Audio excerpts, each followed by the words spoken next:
Hello and welcome to Enchantment of Eternity's review for Star Trek Picard Season 3 Episode 5, Imposters. This video is part of a series of videos where I review episodes of Star Trek Picard. So I have to start with a spoiler warning for Picard up to Season 3 Episode 5. If you have not seen up to this point, you will not want to watch this episode or this video. Otherwise, some things will be spoiled for you. So... okay, Picard's getting better. I think this is probably my favorite episode so far, but I'm still not totally, completely sold that this is the greatest thing since sliced bread yet. I had recently watched this video where all these, new Trek haters who hated everything new Star Trek was saying that this was the first and only good Star Trek show, and every other Star Trek show should be like this, and all the other Star Trek shows sucked. I disagree with that. I always disagree with these new Trek haters anyway. But I think I talked about this in the Patreon video, I like Strange New Worlds better. So far, I mean, granted, I'm only halfway through Season 3 of Picard, but then Strange New Worlds won me over immediately. I didn't have to wait for it to get great. It was great from the beginning. So that being said, I don't think I'm going to like this season better than Strange New Worlds, regardless of how great it gets later. But I could be wrong. Maybe it will get so good that I'll be like, wow, this is the best thing Star Trek has ever done. But I'm not there yet, and there's no guarantee that will happen. But I am definitely enjoying this season better with this episode. Now, several reasons. First reason I want to start with and get with right away is we're finally out of that goddamn nebula. Thank God. And this is the issue I had with those last three episodes, episode 2, 3, and 4, where we spent at least the, Picard-Riker storyline, which is the main storyline of the show. We spent the entire thing in that nebula. Now, not only as I talked about earlier, did I think that storyline drag on for too long and the pacing was too slow, but more to the point, it seemed like it was just trying to be like Star Trek 2. That was the people I noticed who loved that storyline were like, oh, this is like the Wrath of Khan, where they're stuck in a nebula and chasing. Except that sequence was what, 15, maybe 20 minutes long, where this is like 3 freaking episodes of it. And plus, I don't want them to emulate the movies that closely. I don't need a Force Awakens situation where they're just repeating something that was done in a better movie. But what they're doing here is we're at a nebula, so it's gone beyond that, and they're setting up for some interesting things. So now I'm a lot more interested in the storyline. In fact, if you would recall, even during those 3 episodes, my favorite part of those 3 episodes was the Worf and Raffi storyline, because they weren't in that fucking nebula. And I know I seem to be alone. Everyone thought last week's episode was a masterpiece, and there was some good character story, in it, but I wasn't as sold as everyone else seemed to be. Now, this week's episode, let me not, skip over the elephant in the room here. Let's just talk about the Ro Laren of it all, because this really touched my track fandom in all the right places, because I'm a huge fan of Ro Laren. She's long been regarded one of my favorite characters in Star Trek. Now, I recently did a video where I named my favorite supporting character, reoccurring character from each series, and I said Q from Next Generation, which, you just have to say Q, because Q's great. But Ro Laren's also great. Now, if you exclude Q, then Ro Laren's easily my favorite. And I was disappointed, and I freaking love Michelle Forbes. I think she's one of the best actresses who's ever been in Star Trek. One of the best actors, I should say, who's ever been in Star Trek. And I was actually a tad bit disappointed she didn't do Deep Space Nine, but then again, we got Kira Nerys, so that a great thing came of that. But it was not only was it good to see her again. But there was a loose thread with her storyline in canon that this episode finally tied up, and it felt gratifying. In fact, for many decades, when I go back and watch episodes with Ro Laren, particularly Preemptive Strike, which is one of my favorite episodes of Next Generation. If you know me, I freaking love that episode, and I think it's underrated. And the whole way that Ro Laren left and betrayed Picard, like the acting and the emotional was so powerful. And this episode addressed that, and I think it was equally as powerful in the way, well, maybe not equally, but almost, I should say, as powerful. And of course, and I love that. So for decades that I'd be watching these Ro Laren episodes, particularly Preemptive Strike, I just knew for a fact in my mind that this was a loose thread that was never going to be tied up in actual canon.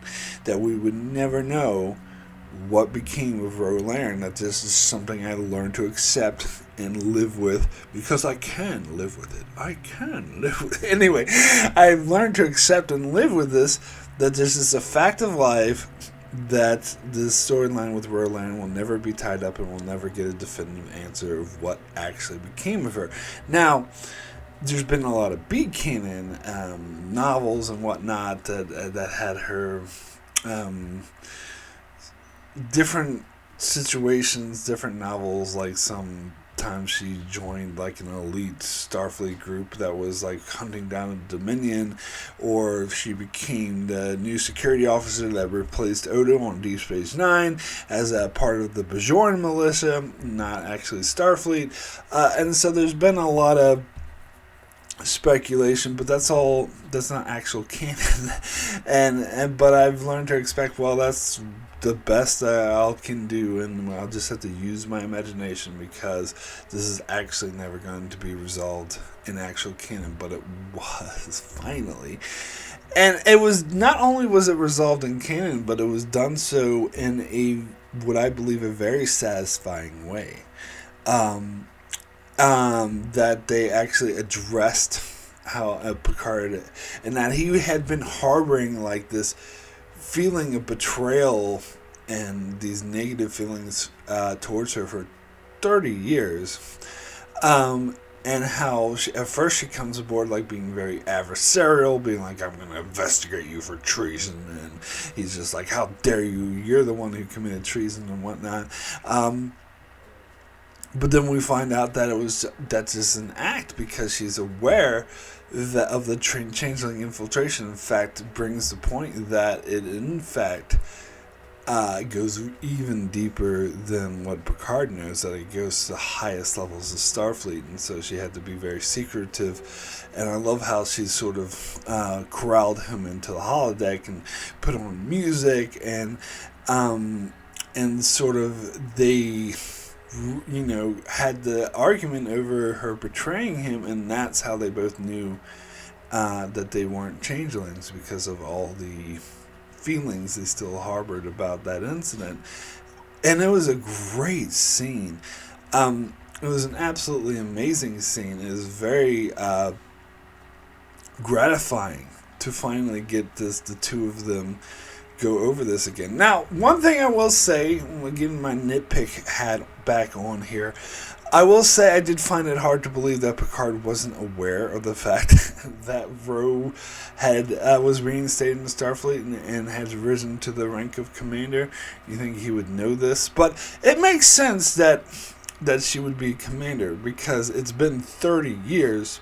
So, but she had to go to prison, she had to be rehabilitated, so it makes sense that she would only be able to go to the commander in that time, because there was all the time missing.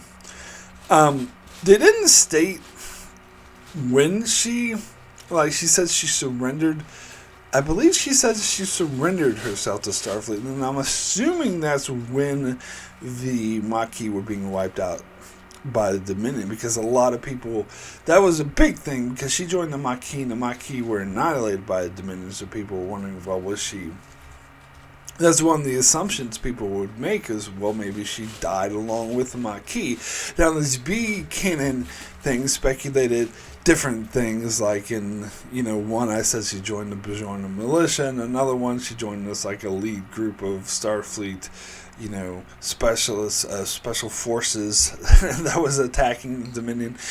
But in what is now actual canon, I think it's safe to say that she surrendered herself in order to avoid being wiped out with the rest of the Maquis when the Dominion was wiping them out. And that's how she survived, but it resulted in her having to go to prison and eventually being rehabilitated and eventually joining Starfleet Intelligence because they saw something in her. And I like how she defended her choice to join the Maquis. That was actually very powerful because if you Preemptive Strike, as I said, one of my favorite episodes, I bought, and I know a lot of people that bought that her decision to join the Maquis because she saw an injustice, and that was more important. And I love how she said that Picard would get duty and honor mixed up. Like, that whole conversation was amazing. But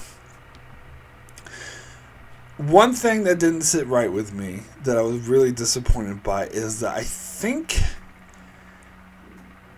they didn't spend enough time on this because here I'm a bit iffy on her death at the end of the episode of her sacrificing herself. On the one hand, I do think it was a powerful ending, and it was again a very emotional moment where they two had reconciled, but then Picard's gonna have to watch her die, and that she's sacrificing herself so that Picard can continue the work that she began. It's very powerful, but on the other hand, it all seems too short. It seems like it does seem, as much as I loved the storyline with her, it seemed a bit truncated. It seemed like the compact version of, they're at odds, now they're reconciled, now she dies. It's boom, boom, boom, boom. It happens too fast. That's my only complaint about it, that I feel like they should have dragged this out longer over several episodes. It might be like, well, Mark, there's only 10 episodes, only a limited amount of time. But we spent how long in that fucking nebula?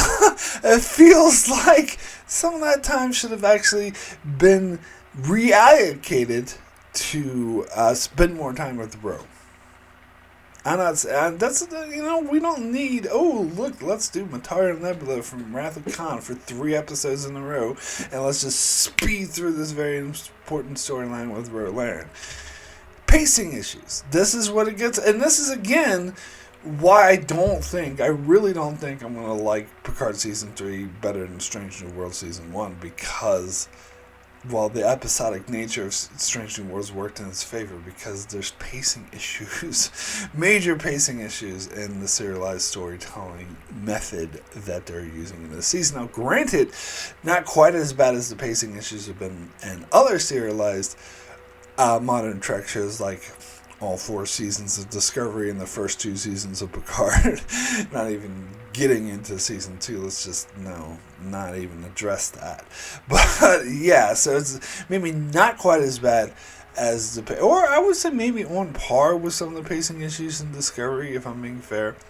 Particularly season 4, which is good, but it was just dragged out for too long, which seems like it's having the same thing here. Now, again, there's 5 more episodes, and maybe the pacing will be superb in these last 5 episodes, and I'll be like, they really righted the ship. But even so, that wouldn't change my opinion on these first 5 episodes as having major pacing issues, which I believe they do. And I do love this Rose storyline. I'm very thankful we got it. It's great to see Michelle Forbes back. I remember I watched an interview with her from a couple years ago recently where she talked about how much she appreciated her time working with Patrick Stewart and how she felt like she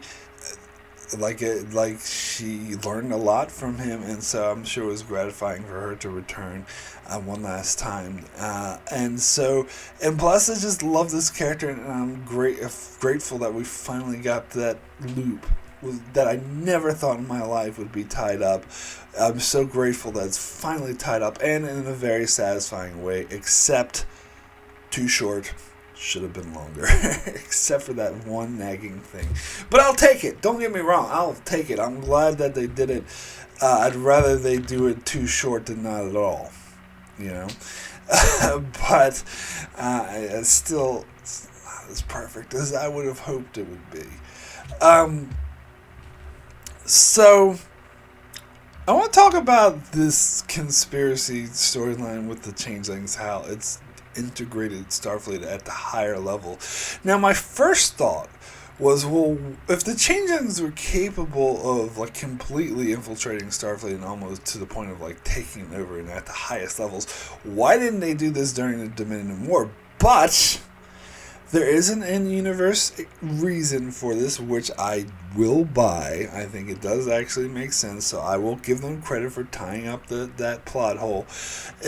That's something they delved in this episode, is that the Changelings were able to evolve in some way where they actually had organs, like when the Changeling that was impersonating Ensign LaForge got shot, retained that form and actually had like organs. It wasn't until Crusher started dissecting the organs that they returned to its gelatinous state. So that explains why the Changelings weren't able to infiltrate Starfleet at its highest levels during the Dominion War, because they didn't have this capability of hiding, of being discovered, and it would have been, they probably would have been discovered had they tried to do that. Now, that being said, they did manage to impersonate, a Changeling managed to impersonate General Martok, so that was the highest level of the Klingon government.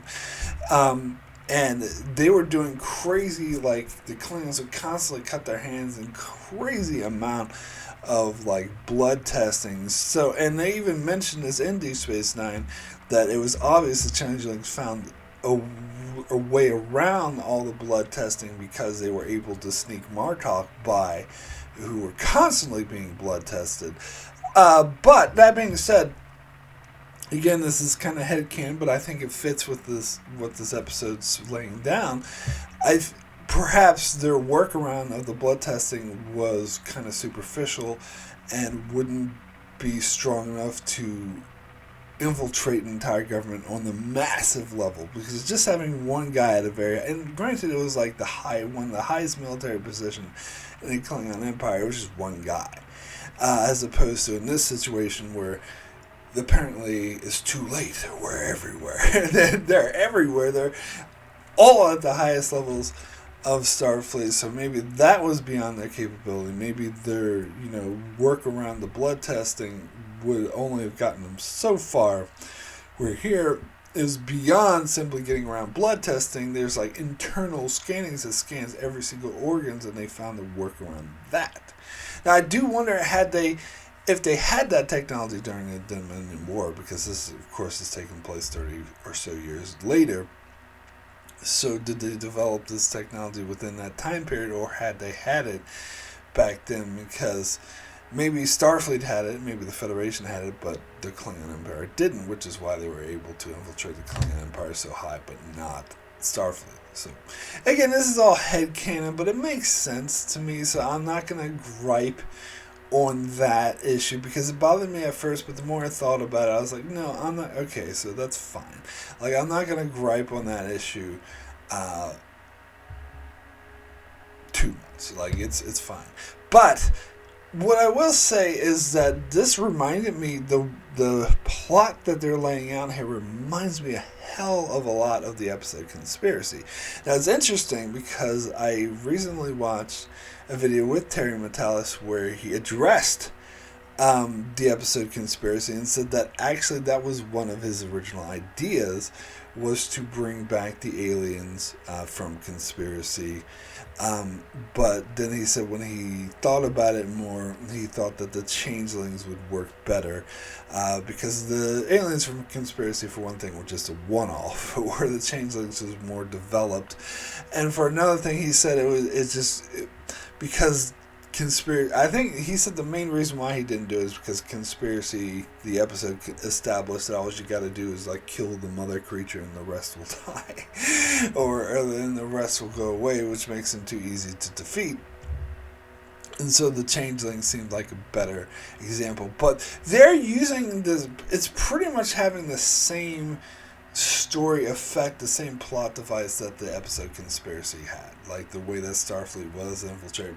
At the very highest level. And that episode Conspiracy, I think, I mean, they foreshadowed it in one episode prior, but really the bulk of the story only took place in that one episode. And so that's, yeah. And so the story wasn't really done to that great effect because it was done and over with too soon, whereas this is taking a page from Deep Space Nine, doing the long form storytelling, so it's actually a bit more interesting than that episode did, but it's very similar. The way you can't trust anyone. I even said that in the episode 1, the way that Crusher contacted Picard and was like, tell no one, was very reminiscent of the way that Captain Horatio, whoever the hell it was, contacted Picard in the episode Conspiracy. So I do feel like Terry Matalas is taking a lot of inspiration from that episode, but that's, I'm not saying that's a bad thing at all. At least they're not spending, entire 3 episodes trapped in a fucking nebula trying to rip off Wrath of Khan. It's not as bad as that. No. So I'm with it. I actually think it's interesting, and I'm more engaged with the story now. Definitely now that because I tell you what, I was not. A lot of people who love this season seem to be sold on Amanda Plummer's character. I keep wanting to say Vedic, but I think it's Vatic, and her ship to Shrike, not to Shrek. But I'm not as sold on those as the villains as a lot of other people seem to be. Now, some of these people who are sold on it have seen the entire season, so maybe they know something I don't, because I've only seen the first 5 episodes so far. But based off of these first 5 episodes, it seems just like another generic villain they're trying too hard. Or at least she's not after Picard for revenge. I will say that. At least that's something. But but some people seem to love just the way she was like laughing and smoking a cigar. I hated that. I'm not a fan of that, to be honest. So this is what I'm saying, where the show still has some ground to cover for me. I'm not thinking this is the greatest thing since sliced bread, or that a lot of people are claiming it to be, but this episode is a huge step in the right direction. So, Jack Crusher. What's up with Jack Crusher? So this is an interesting mystery that they're setting up, and hopefully it does have a interesting resolution. That's still up in the air at this stage. People who've seen the season seem to like it, so it makes me hopeful that it's going to have an interesting resolution. But again, I just might disagree with them and think that it's not. So I'm still cautiously optimistic about what they're going to do with all of his visions, and why he's acting crazy, why he's getting visions of killing all these Starfleet officers, and he killed all those changelings and admitted that he actually didn't know they were changelings for sure. He just had to. And then you could hear they are heavily implying that he's a changeling, which makes me think that he's not. It makes me think it's more likely misdirection, because when he has these visions, you hear Vedic saying come home and something like this, and of course we know that the changelings were, or at least Vedic was absolutely determined to get Jack Crusher. That was the whole point, and we still don't know why. And I think him being a changeling is too easy an answer. I really hope that's not it. And I do think it is likely that's misdirect, what they're doing. But there's definitely something. His visions, whatever they are, and his acting all crazy, I think is definitely related to why they want him so badly. I just hope it's something more interesting and more complex than simply he's a changeling. That would suck, in my opinion. Yeah, for a single second, I was like, what? They're going to say he's Odo. And that would be their workaround of bringing Odo back, since, Rene Auberjonois has sadly passed away, and they'll just have this other actor play him and say that is somehow Odo. But I don't know. I think that would be kind of dumb. I actually hope they don't do that. I hope this is, in fact, Jack Crusher, because I think he'd be more interesting as... of course, in these scenarios that I'm imagining, I would assume the real Jack Crusher died and was replaced by this changeling. But I really hope that's not the case. I hope that this is actually Picard and Beverly's son, because that would be more interesting. So, God, yeah, we'll have to see. We'll have to see where they go from here. I do hope it's not Odo. As much as I would like to see Odo again, yeah. But anyway, there is Raffi and Worf. As I said, always like their storyline. Here they try to... now, we see them talk to a handler, which I think is heavily implied that handler is Ro. But, at the end of the episode, Worf outright communicates with Ro and says, "Oh, you're not Commander Ro." But where at the start of the episode, it was just like the text on the screen. But maybe that was for Raffi's benefit, because Ro didn't want to reveal herself to her. But I don't know. Because we do know Ro is working with Starfleet Intelligence. So I do get the impression that Worf's handler was Ro. And it's interesting that Worf knew about Ro. Even though Picard didn't even know she was reinstating Starfleet. Again, that's a bit hard to buy. But anyway, so their storyline involves going after this gangster they think is connected to Sneed, who has the ability to break into the Daystrom Institute. It seems like partly they want information from him, but partly they want to break into the Daystrom Institute, which does have me a bit worried that they're setting up a heist episode, because I've been burned by... Picard doing heist episodes like season 2, their heist. I'm sorry, it's very hard for me to wash the bad taste of season 2 out of my mouth. I can't mind erase it like a lot of people seem to be able to. But, this season definitely is nowhere near as bad. But still, very hard to recover from the worst season of Star Trek, I'm just saying. And so when they mention heist, my natural reaction is go, but, didn't mention it, but it seems to be implied, especially with the preview that they showed in the Ready Room thing. They seem to be implying that they're going to be doing a big heist next episode. But anyway, so we'll see. Again, cautiously optimistic. But anyway, so they have a Vulcan gangster who I recognize. I believe this is the same actor who was in Fringe. I recognize him from that show, and I believe he was also in the 12 Monkeys show, which is probably the tie-in to Terry Metalis. But of course, I never watched that show because I just loved the movie too much. But anyway, I like the idea of a Vulcan gangster. I feel like some people might have a problem with it. I actually think, to me, it's quite illogical to pull a phrase that, and I think it actually helps, because one of the complaints a lot of people levy against Star Trek is that they do something some people refer to as having a race of hats. Like, one particular trait that applies to every single member of that race, like all Ferengi are greedy and just want money, all Klingons are honor-based and warlike, all Romulans are deceptive, all Cardassians are like complete, fascists and stuff like that. But and so a lot of people say that is absolute stereotyping. But I think it's episodes like this where they pull from that, where they fight those stereotypes, that I actually think makes a lot of sense. That, yes, so some of these cultures will that's their main cultural trait, because cultures do tend to have particular cultural traits, especially as far as government's concerned, especially like with Cardassians being fascist or Romulans being deceitful.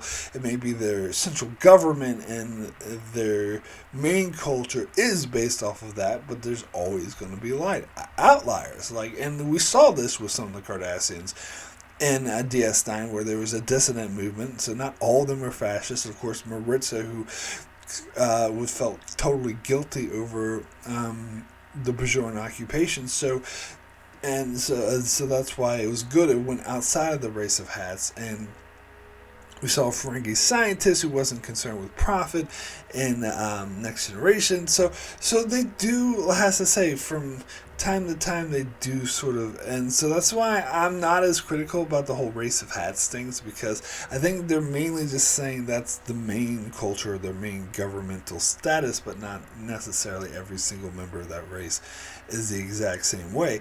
And so I think the same thing would be true of the Vulcans.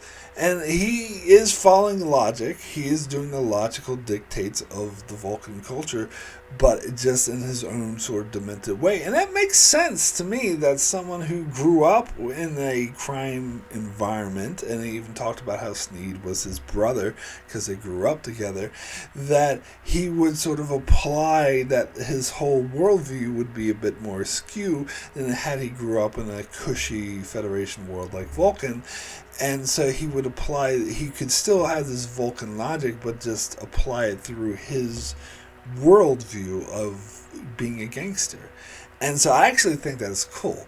I think the way what they did with it was cool. But the one complaint I did have is that he used the word logical way too much. And that would be logical. They were trying. Yeah, I get it. He's a Vulcan. You don't have to keep bringing that up over and over again. But overall, I did like his character. Now, the moment where he told Worf and Raffi you have to fight each other to the death, that seemed a bit contrived just so they could have a cool fight scene between the two. And then Raffi, Worf faking his death or whatever. I forgot to mention the mobile emitter. So we do know that's a common technology now. It's funny that they doesn't this violate the temporal Cold War, the temporal prime directive, that this is a piece of 32nd century technology that the Doctor just handed over, and now it's commonplace in the 25th century. But anyway, that's more of a gripe with Voyager. But this is just the natural conclusion. If the Doctor is allowed to have his emitter, then why can't other holograms have it? But anyway, I do wonder if they're going to bring that up when Moriarty appears, because we do know it's coming, and I'm still a bit iffy about that. Not as iffy as I am about Lore appearing, but I still don't know how they're going to make that good. And plus, here's the thing, and they bring back the Changelings, Ro Laren. The whole show is seeming like here's the greatest hits, and as good as the show is, I don't know, that seems a bit too pandering to me. But maybe they'll do it in a good way. I'm not saying that's not possible, but it still would be a strike against it for me. Not a major one, but still, yeah. Too much pandering, even if it's a good story, I don't know. It's still not that good of a thing. But regardless, the Worf and Raffi fight, that was kind of silly. But it was still interesting. I think this is probably the first episode where the Worf and Raffi storyline was not my favorite storyline. So, there's that. But, it is great. I hope it does seem to be that we're going to finally get this storyline integrated into the main storyline. So I'm really interested to see that. Now, before I go, I want to circle back to the Titan A storyline with Shaw. I am finally starting to get interested in this character. I love, of course, how he was excited about Picard and Riker and 709 facing the music, and he's like, he seems so happy about it. I mean, that went totally along with this character. But then he was starting this situation, and I do think there was a great moment where Shaw was hesitant to, actually leave, to run away from the Intrepid, but Picard was like, "Look, you don't need to trust me, Riker. I know you don't trust us, but trust your own freaking eyes. Like, look what's going on." And then it was undeniable to him that what he was saying was true, that the Changelings had infiltrated Starfleet at the highest levels, and then becoming like fugitives, and everyone was hunting them. Like, I don't know, that seemed a bit like, dun dun dun, stakes are really high.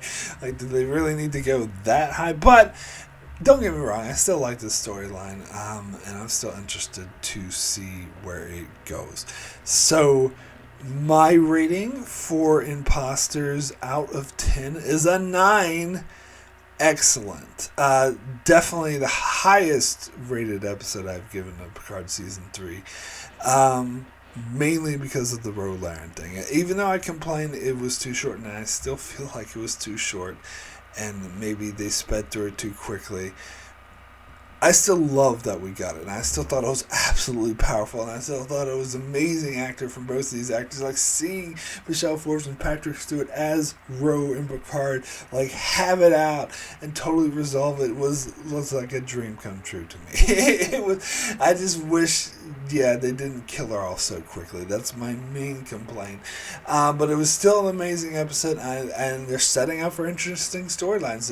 Where was this other thing from the Daystrom Institute that was stolen? What's the deal with Jack Crusher? Why did the Changelings want him? What is their ultimate goal? And the whole conspiracy thing at the highest level, how are they going to get out of this? I'm genuinely intrigued to see where it goes, but as I said, I am not sold that this is definitely going to be one of the best seasons of all time ever, like a lot of other people seem to be. I'm still trepidatious. I'm going to wait and see what the rest of the season does. I'm not sold on the season yet, but this was a very good step, a really big step in the right direction. So I am very intrigued and more excited to see where they go next. So that is it for my review of Picard Season 3, Episode 5. I shall be back next week and every week thereafter to cover the rest of Season 3 of Picard. And you can also check out my channel as I'm covering Star Trek, the original series, one episode at a time, and I cover many other shows as well. So be sure to subscribe so you can keep up with all of that, and thanks a lot for watching.